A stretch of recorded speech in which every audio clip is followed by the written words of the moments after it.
Hi guys, it's Melissa from Real Estate Savvy, and today's video is all about the agreement that you sign with a real estate agent as a buyer when you begin looking at homes. So if you want to know more, stay tuned.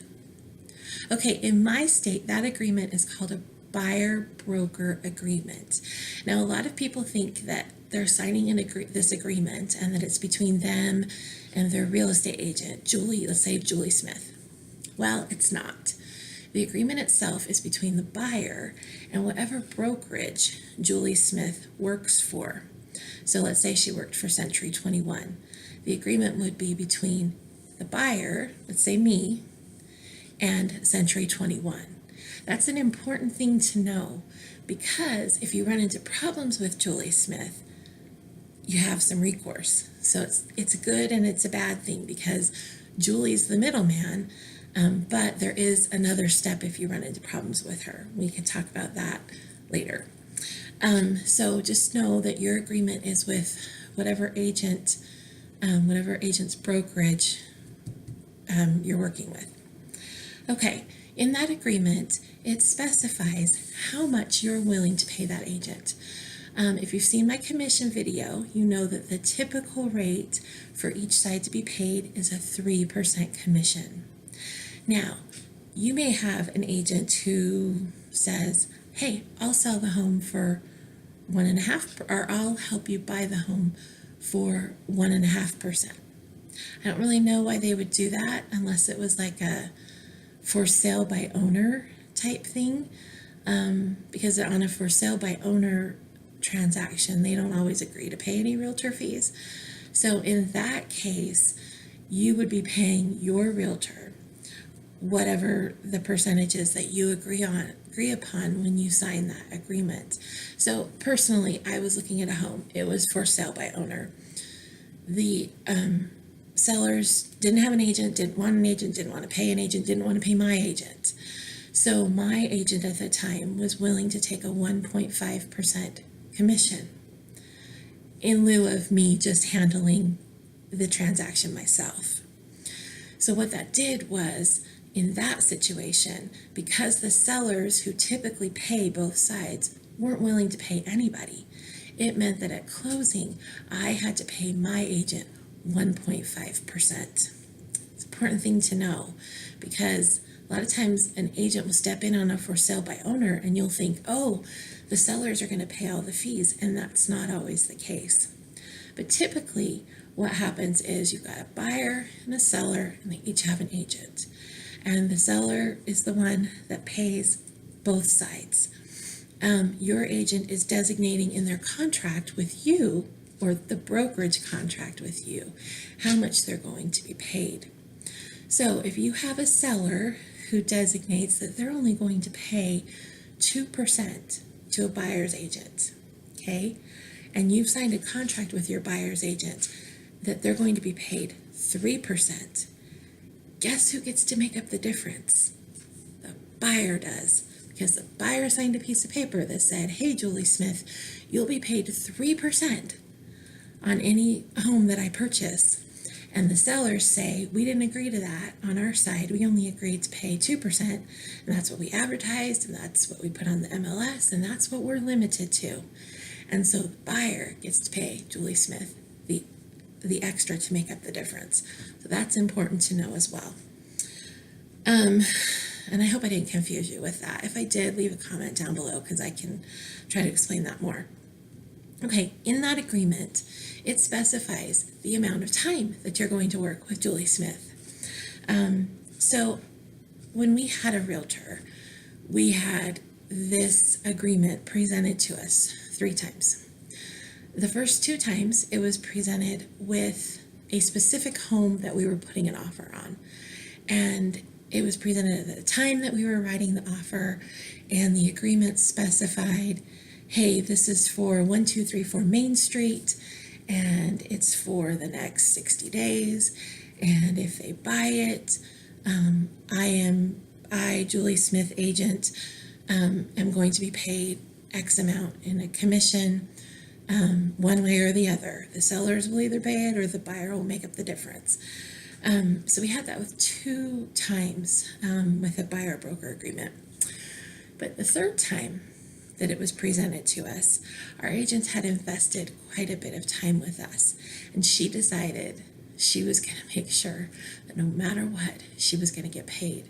Because unless you've signed a buyer broker agreement, you can be going around using all sorts of agents and having all sorts of agents showing you properties, and the only one that's going to get paid is the one that has a broker agreement in place with you. So our agent on the third offer decided to make it a little more beneficial for her. So instead of making it for the home that we were offering on, 1234 Main Street and limited to that home, she had it subject to any home in our county. Any home. Didn't matter. And she didn't have it for just 30 days. She wanted that commitment for a year. Well, what happens if I go out and find a home? What happens if I have a falling out with her within that year? What happens if I decide I don't want to work with her anymore? What happens if I get my real estate license, which I did, and I can handle it myself? I still have to pay her. She still gets paid. So we had a real issue with that final agreement, and that was one of the reasons that I decided to go to real estate school and handle things myself, because I was leaning that way. Our agent was wanting us to commit to her for a year for any home, and I knew I might be getting my license, and I just said, I'm not signing it. Sorry, I'm not signing it. If you want to limit it to the particular home that we're offering on, no problem. But for you to limit it to any home in the county, not going to work for me. And I've told you before that realtors don't have a great reputation. I'm not saying that this realtor was trying to do anything bad, but I heard the typical, of course I wouldn't hold you to that. If you got your license and found another home by yourself, of course you could get paid for it instead of me being paid for it. But because I'm such a black and white person with a legal background, I knew that contract said, no matter what, if I found a home, she was going to get paid. So I refused to sign it, and she was very, very offended, and it didn't go well. But so you want to make sure that you understand the limitations and the expectations in the buyer broker agreement. It's going to tell you how much they're going to be paid. So if you go to a home that's the seller's only paying 2% or 1.5%, you got to make up the difference if you agreed to pay more than that. If you agree that your agent will be paid more than that. You got to know the timeline for it. How long is it in effect with this agent? And you got to know, is it on a specific property or is it on any property? Now, once that agreement runs out, let's say it's for like 30 days, there is a clause in there to protect that agent so that, and it can be a 60, 90, 120 days after the fact, after the time that the agreement expires, that if you purchase a home that they showed you, they get the commission.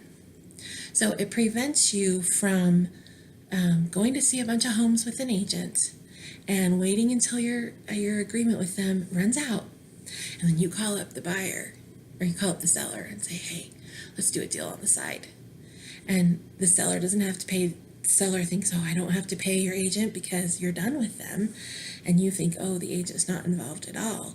But it's like I can't think of the word for it, but it's a protection for the agent so that you don't go behind their back and do that.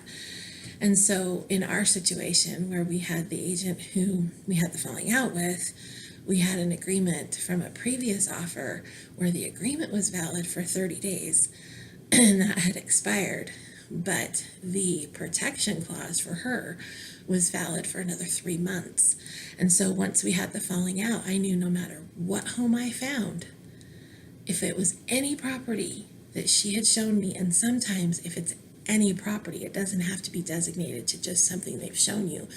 The agreement can actually say any property, they get paid. So you want to know that. So make sure you know what you're signing as far as the commission, if you're going to have to make up the difference, the timeline of when it's actively in effect, and when the protection timeline expires for you as well. So I hope that that helps you. That was a lot of information, but it's really important to know. Agents want you to sign this right away. The brokerage that I'm with, they want you to sign it right away. That's good for them, but maybe not so great for you. You just need to know if you want to work with that agent. And so you'll want to make sure you watch my video about choosing an agent, and try, honestly, as a consumer, an agent would love you to sign a 1-year agreement or a 6-month agreement or whatever, because you're tied to them no matter what happens, if you have a falling out, whatever. But as a frugal mom, try to negotiate that, because you can always sign another one. But if you've signed one that commits you for a long period of time and you have a falling out, that's a problem because you're tied to that agent. One final thing on this. I mentioned in the beginning that the agreement is with the brokerage and not the agent. Okay, so if you have a falling out with your agent, there needs to be a clause in the broker agreement of what's going to happen. So in our case, it defaulted automatically to the brokerage, that we still had to work with our agent's brokerage. We didn't have to necessarily work with her, but we had to work with her brokerage. Well, I didn't want to work with any of them. So I contacted her broker and explained some things that were concerning to me and asked to be released from that contract. And he authorized that because he didn't want to have a problem on his hands. But I made sure that I got that release in writing from the broker, saying that we were no longer bound by the contract. Because people can say, oh, of course we won't hold it to you, of course not, of course not. And they go to court, or they go to the real estate commission, or they go to the state real estate board, and they say, I had this agreement in place. Doesn't matter what I said verbally, I've got this written agreement. I need to be paid the commission. And then you've got agents fighting with each other for commission, and it's a huge mess. So I'm sorry, this is a lot of information. I have a lot of personal experience with it. And I just want to make sure that you're protected and you know what your rights are so that you don't sign away something that could hurt you later. They're not a bad thing. An agent that has one in place hopefully is motivated to help you, but just make sure that you take care of yourself too, because it really is in place to benefit the agent the most. So until next time, be savvy in your real estate. Bye.